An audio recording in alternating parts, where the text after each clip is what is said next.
काला घगरा पाई के धोबन पानियां जो चलिए। दोस्तों बड़ा सोहना जड़ा गीत सुना करदे, इस गीत दे विच सिक्ख्या मिलदी है कि औरत जिहड़ी अपने कंत दी गल नहीं मनदी, अखीर दे विच उसगी अपने आप गी खोने पाउंदा है। एक नार बैठदी है, उनदे कन्नै भी गलबात करने, उनदे मनां दी गल भी तुहाडे तक पहुंचाने दी कोशिश करने। क्या नाम जी तुहाडा? जी मेरा नाम सपना है। सपना जी, गीता दे बोल सचमुच सिक्ख्या कन्नै भरोचे दे।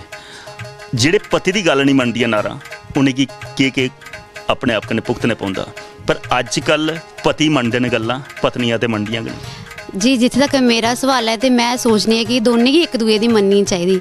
अगर दोनों ही एक दूए की मनन तो जेड़ा परिवार है वो अच्छी तरह चलता है। पर मती कोदी मनाउंदी है?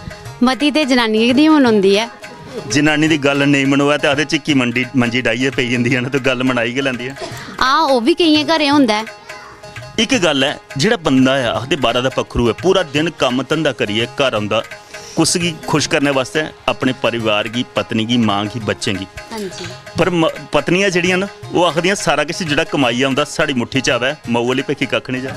नहीं वो तो पहले माँ का हक बनता है, माँ ने पैदा किया होंदा है। तो मैं जिस तक सोचनी है कि पहले अपनी माँ की देना चाहिए, फिर अपनी जनानी की भी देना चाहिए, अपने बच्चों की भी, और सारे एक बराबर समझना चाहिए। ये भी ऐसा अजकल बड़ा हुआ है कि जेड़े कुछ घर दियां फैमिलियां ऐसियां न कि बच्चे अपने माँ प्यो की वृद्धाश्रम भी छोड़ा देन, लेकिन ये बड़ा गलत है। अगर अस अज छड्डगे तो कल सानू भी उन्हें इ'यां गै छड्डना है, साढ़े बच्चे भी। तो अपने बच्चे की अच्छी शिक्षा दिओ, अच्छे परिवार की जि'यां चलाओ, जि'यां अस चलागे साढ़े बच्चे भी सानू दिक्खियै उ'यां गै चलना।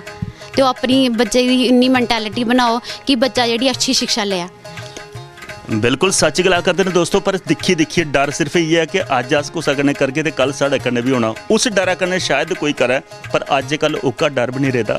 अजकल वाले बच्चे एक दो न, अगे पुराने दे 5-7 होंदे हे भाई, एक नहीं करता तो दूए कन्नै सही, दूआ नहीं तो त्रीए कन्नै सही। अज एक दो है, अगर उसकी किन्ने लाड करने, किन्ना खर्चा करिए अस पाला करने, कल की अगर वो भी सानू वृद्धाश्रम च पजाग तो लग की हालत हो, उस सोच की लइए अपने माँ प्यो की सेवा करनी चाहिए, उनकी गल मननी चाहिए।